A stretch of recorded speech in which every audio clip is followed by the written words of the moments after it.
Assalamualaikum warahmatullahi wabarakatuh. Perkenalkan, nama saya Arya Saputra ya. Oke, di sini saya akan menjelaskan, memberikan tutorial ya, bagaimana cara membuat game Flappy Bird di konsol by Visual Studio Code ya. Oke, yang pertama kita langsung demo programnya ya dengan run code. Oke,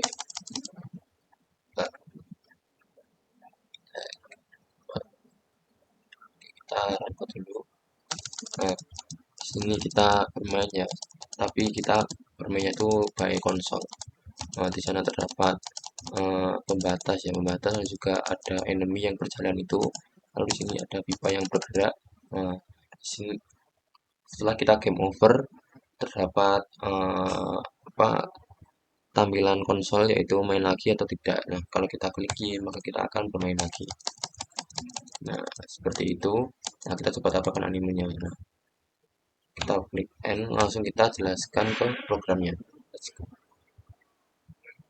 Oke, dari programnya sendiri yaitu yang pertama ya, apa sih game Flappy Bird ini? Nah, game Flappy Bird sendiri itu merupakan program yang mengimplementasikan nih setidaknya dari game bergaya Flappy Bird yaitu yang dalam berbasis terminal atau konsol. Nah, pemain ini tuh mengontrol seekor burung ya yang tadi yang di dalamnya yang direpresentasikan dengan huruf B, dan tujuannya sendiri itu mencegah burung agar tidak menabrak pipa atau musuh. Nah, game ini tuh mencakup objek bergerak seperti pipa statis, pipa dinamis, dan juga musuh, serta memiliki sistem skor dan juga deteksi tabrakan atau collision detection. Nah, selanjutnya di yang pertama ini di line 1 sampai 4 yaitu merupakan library ya, library tambahan yang kita pakai yaitu IOStream ini untuk input output, lalu vektor ini untuk menyimpan daftar pipa, lalu terdapat metode sendiri ini tuh untuk menangani input karakter tanpa menunggu enter. Lalu di Windows sendiri itu untuk fungsi sleep dan sistem CLS khusus untuk Windows. Oke, kita menggunakan using namespace standar dengan nilai konstanta, height-nya itu 25 dan width-nya itu 60, lebar dari halaman gamenya tadi. Lalu yang pertama ada class bird. Nah, class bird sendiri itu mewakili burung yang dikendalikan pemainnya atau user. Nah, atributnya sendiri itu membawa atribut Y, yaitu posisi vertikal burung yang berada di dalam konsol tadi. Lalu di sini terdapat fungsi konstruktor ya, konstruktor lalu terdapat destruktor. Yang dimana ini tuh menampilkan pesan saat game sudah berakhir dengan pesan burung telah dihancurkan. Lalu di sini terdapat function void flap. Nah, yaitu burung naik dua baris nih. Y sama dengan min sama dengan 2. Jadi dia naik dua baris saat menekan tombol spasi. Oke, lanjut kita jelaskan ke kelas pack base yaitu eh, kelas dasar untuk semua jenis pipa yang menjadi halangan tadi ya. Nah, atributnya sendiri itu membawa atribut X dan juga gap Y. Nah, X ini merupakan posisi horizontal pipa dan juga gap Y ini merupakan posisi awal celah atau gap secara vertikal. Jadi ini horizontal dan juga ini vertikal. Nah, di dalamnya sendiri terdapat fungsi yaitu move left ya. Move left ini untuk menggunakan pipa ke kiri. Nah, di sini juga ada konstruktor dan juga destruktor. Kurang lebih fungsinya sama ya. Dan destruktor sendiri itu menampilkan pesan saat game berakhir. Nah, lalu di sini terdapat fungsi update yang dimana fungsi sendiri itu untuk virtual yang dapat di override oleh turunan untuk menampilkan logika lain. Nah, lalu di sini ada pewaris nih yang kalau mungkin teman-teman tahu yaitu inheritance ya, yaitu mewarisi kelas dari eh, kelas pipe base ini. Di sini ada kelas static pipe yang dimana tujuannya sendiri itu untuk mewakili pipa yang hanya bergerak secara horizontal. Lalu di dalamnya sendiri ada konstruktor yang hanya memanggil konstruktor dari pipe base. Lalu ini juga pewarisannya yaitu kelas moving pipe yaitu turunan dari pipe base. Nah, ini baru pewarisannya itu di sini ya. Nah, dia itu mewakili pipa yang bergerak secara horizontal dan juga naik turun.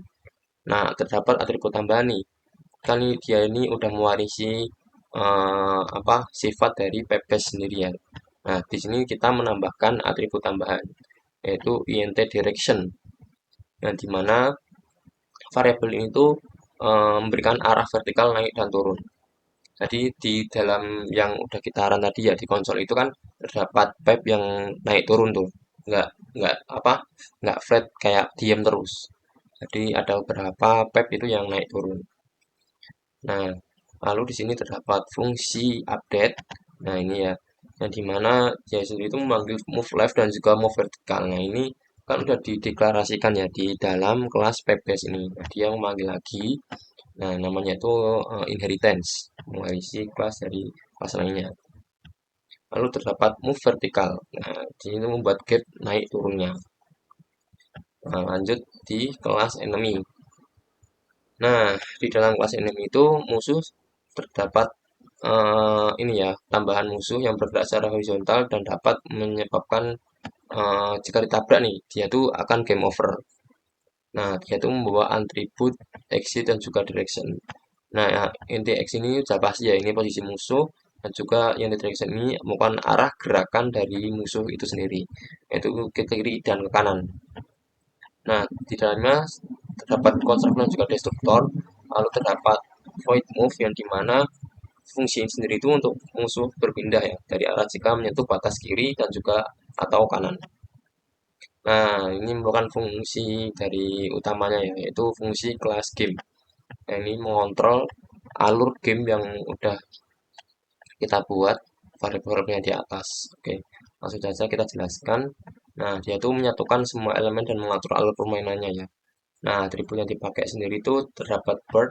Nah, ini merupakan objek burung dan juga vektor pebes dan juga pep. Nah, ini merupakan daftar pipa yang aktif. Lalu terdapat kelas enemy ya. Enemy itu objek musuh. Lalu full game over ini merupakan satu permainan. Lalu ini merupakan skor pemain ya. Dan ini merupakan hitungan frame untuk menentukan kapan pipa harus muncul. Nah, terdapat fungsi ya. Oh ya, ini saya jelaskan ini merupakan konstruktor dan juga destruktor ya. Ini merupakan pengaturan untuk gamenya. Lalu di sini terdapat fungsi ini, fungsi update. Nah, fungsi update sendiri itu untuk memperbarui semua elemen yang berada dalam game, seperti burung jatuh, langsung musuh bergerak, pipa digerakkan, lalu pipa diperbarui, dibuat tiap beberapa frame. Nah, lalu mendeteksi sebuah tabrakan. Nah, lalu di sini terdapat ini ya, function draw. Nah, function draw yaitu menggambarkan tampilan permainan ke terminal. Cek collision sendiri ini itu mengecek tabrakan nih, mengecek tabrakan burung dengan pipa musuh atau di tepi layar.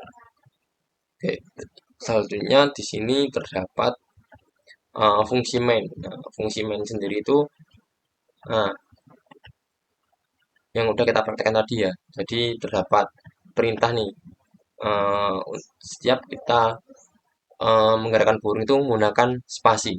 Nah, spasi agar memberikan burung itu terbang gitu. Nah, setiap iterasi game itu diperbarui ya. Diperbarui, tampilan digambar langsung diulang. Nah, program itu terus selama 100 milisecond. Nanti atur ya. Nah, saat burung menabrak atau jatuh, maka game akan berakhir dan akan muncul perintah gini. Nih, game over, final score, lalu dapat main lagi, ya atau tidak. Nah, pemain ini kan diberi opsi ya. Nah, kurang lebih seperti itu. Oke, kita akan coba lagi ya. Coba kita aktif lagi, kita coba lagi. Nah,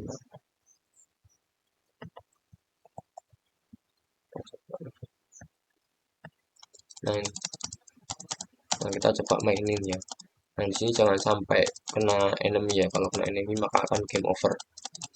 Nah itu merupakan pewarisan dari kelas Pep tadi ya. Nah, dia bergerak kan. Nah, itu akan menyulitkan sekali ya. Nah, coba kita lakukan uji coba lagi.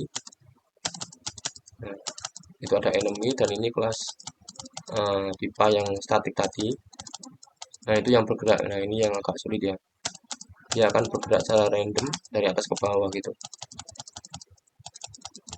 Nah, ini yang satu pipe. Nah, ini ada pergerakan lagi ya dari moving pipe. Aduh, kena enemy. Ini skornya 3. Nah, di sini akan muncul nih destruktor-destruktornya tadi yang udah kita eh, identifikasi di atas. Oke. Nah, mungkin ini ada beberapa fitur cerdas ya yang terkait kode ini. Kurang lebih ya seperti itu ya. Yang pertama itu terdapat fungsi yaitu penggunaan inheritance, yaitu backbase itu menjadi induk nih yang tadi ya. Yang ini merupakan induk untuk static pipe dan juga moving pipe. Nah, destruktor dari setiap objek ini itu memastikan memori itu dikelola dengan baik. Jadi saat game selesai ya udah semua elemen tadi di-clearkan dengan eh, komen lain yaitu pipa dihancurkan, lalu terdapat bom dihancurkan dan juga lain-lain. Nah, gameplay ini sudah dinamis ya. Jadi pipa yang bergerak naik turun untuk menambah kesulitan. Jadi seperti yang saya lakukan tadi ya, ada beberapa halang lintang yang susah sekali untuk dilewati ya. Lalu terdapat fungsi skor ya, sistem skor yaitu bertambah saat pipa keluar dari sebuah layar. Oke. Oke, mungkin cukup sekian ya penjelasan dari game Flappy Bird untuk kali ini. Kurang lebihnya mohon maaf apabila salah kata. Wassalamualaikum warahmatullahi wabarakatuh.